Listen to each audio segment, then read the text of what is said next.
Hi guys, George here from Zero Period Productions, and today we're taking a first look at Odyssey of the Dragonborn. This is the sequel to the well-known mod Legacy of the Dragonborn, a massive DLC-sized mod which adds a new museum to Solitude, along with hundreds of new artifacts and items to collect, new stories, characters, and incredible locations. One of the main features in Legacy of the Dragonborn was excavations, in which you and the Explorers Guild would uncover ancient ruins and discover relics long forgotten. While Legacy of the Dragonborn had you searching for artifacts across the province of Skyrim, as well as a couple adventures that briefly took you to parts of northern Cyrodiil, Odyssey of the Dragonborn will take you to some well-known locations across Tamriel, including the Iliac Bay, the ruins of Vivec and Mournhold, Valenwood, the Tenmar forests of Elsewhere, and much more. Obviously, I can't talk about everything that will appear in the mod, but the team has given me access to an in-development build so that I can show off some of their amazing work so far. Today's video will have footage from both Legacy of the Dragonborn version 5 as well as footage from Act 1 of Odyssey of the Dragonborn, which is set on the Isles of Balthiera in High Rock. This is of course a work in progress, so some things you see will potentially change between now and the release version. That being said, I've spent some time just walking around the new world space and it is truly incredible. The level of detail, the level design, and the unique feel to the different settlements and cities is nothing short of incredible. The last time we saw Balthiera and its settlements was back in the Elder Scrolls II Daggerfall. So while we had names and locations for these settlements, everything else had to be designed and developed from scratch. The team really did the research and brought the Isle of Balthiera to life, and I'm really excited to show some of it off. Odyssey of the Dragonborn will add the Hall of Legends, a new wing to the existing museum, with displays for numerous historical figures with research and acquisition quests. The mod also makes use of a new inspiration system, which will allow for players to gain inspiration points for discovering new locations across the mod. These inspiration points can then be spent to create unique works of art to fill the new museum, similar to how Legacy of the Dragonborn had various paintings that could be found across the world and hung on display.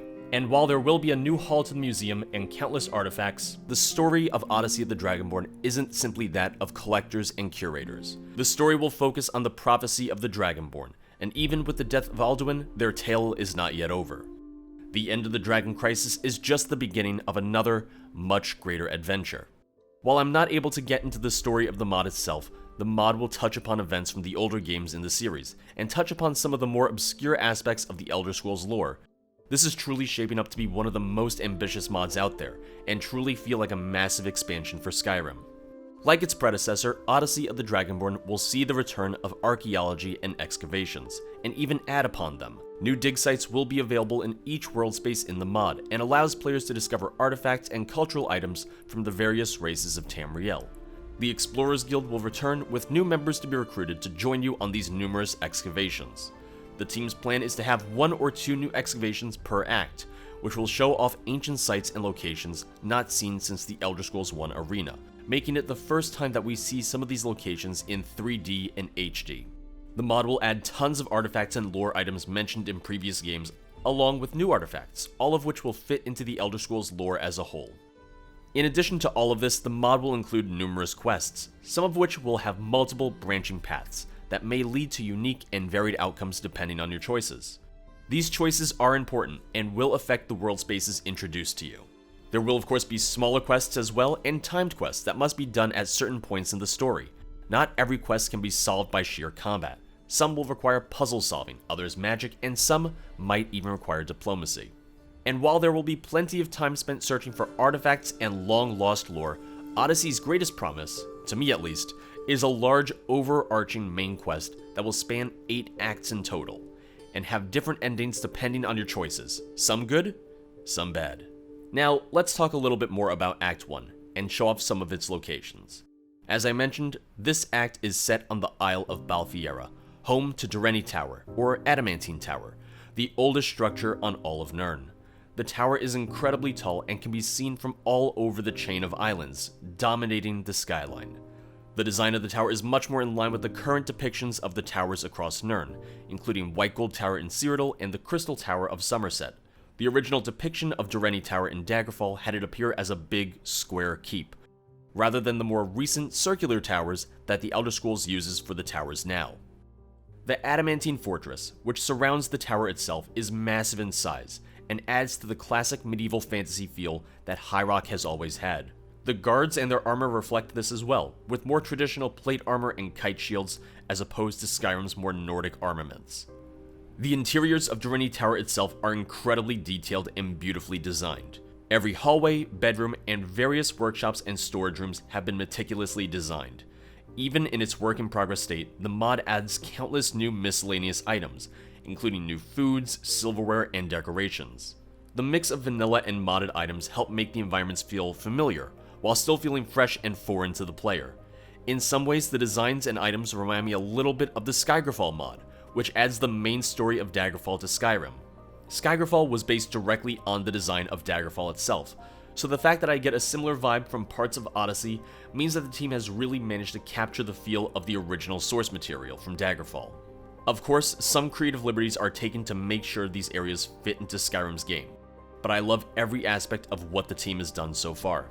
Moving out from Dragonborn Tower itself, we move to the village of Singbury.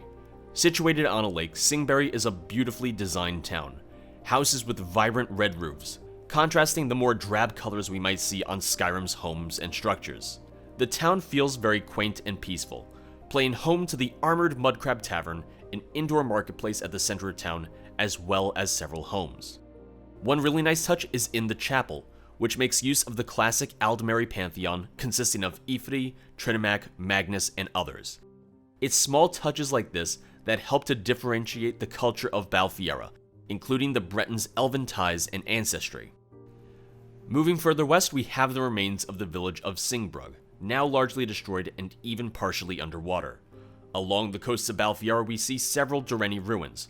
While the island of Balfiera might not be particularly big, there are numerous locations where one might find various artifacts, and the use of new tile sets for new dungeons gives a whole new life to dungeon diving. On one of the smaller islands in the chain, we have the port city of Gallowatch, which is much more imperial and industrial in appearance than the other settlements we have seen, making for a nice contrast from the older and more rural settlements in this act. With much of the landscaping done for Balfiera, it gives us a decent idea of what we can expect. With the number of ruins, mines, and towers that we have on this chain of islands, there's no shortage of potential adventures to be had. From dungeon diving and looking for relics to taking on some side quests for the denizens of the islands, I can see so many hours of content that can come from this first act alone. I'm not sure how large they expect the world spaces to be for each of these 8 acts, but if they're comparable to Balfiera in terms of size, this will be one of the biggest and most diverse mods out there. In late 2019, the team released Legacy of the Dragonborn version 5 for Skyrim Special Edition. Version 5 of the mod was a complete overhaul and rebuild of the original museum, as the original layout was something they wanted to improve upon. Version 5 was built from the ground up with Odyssey in mind, allowing you to use the same character across the 2 mods.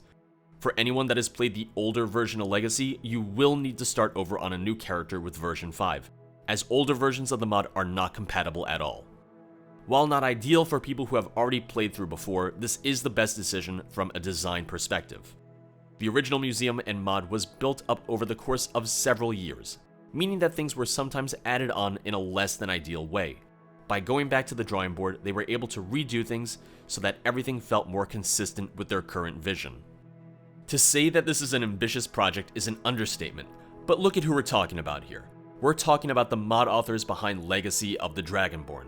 It's not often that we see mods get their own sequels, and Odyssey of the Dragonborn promises a bigger and better adventure than its predecessor. The mod does not currently have a release date, but with a project of this size, it's better to keep working on it and give a release date once they know they can commit to it and stick to it. Both Legacy of the Dragonborn version 5 and Odyssey of the Dragonborn will only be available for Skyrim Special Edition. We're at a point in time where many mod authors who are developing larger projects will be moving away from the original 2011 release of Skyrim. Given the fact that Special Edition is a 64-bit version of the game, it gives mod authors more processing power to bring their mods to life. We've already seen the Beyond Skyrim team announce that most of their projects will be Special Edition only. And given the scale of Odyssey, it's no surprise that we'll need Special Edition to truly bring it to life. The team originally developed the mod in Skyrim Legendary Edition, but as time went on, it became clear to them that they would need to release it for Special Edition instead. Development switched to Special Edition earlier this year, and I've had much more stability running it on Special Edition than I did in Legendary. What I would say is that if you don't have Special Edition yet, it's worth getting for some of the mods already out there. I want to take this chance to say thank you to the team at Odyssey of the Dragonborn, especially Ice Cream Assassin and Pickysaurus. They trusted me with an early build of the mod so I could make this video and have been incredibly welcoming to me. I loved Legacy of the Dragonborn and cannot wait for this next adventure. If you'd like to stay up to date with the mod's progress, make sure to check the description below for links to their Trello and their Discord. You can also support the mod on Patreon, which I've been doing for several months myself. With any luck, I'll be able to make more videos on the mod as it gets closer to release. And of course, you can expect to see me play through Odyssey of the Dragonborn here on Skyrim Saturday when it releases. Thank you for watching. Bye bye.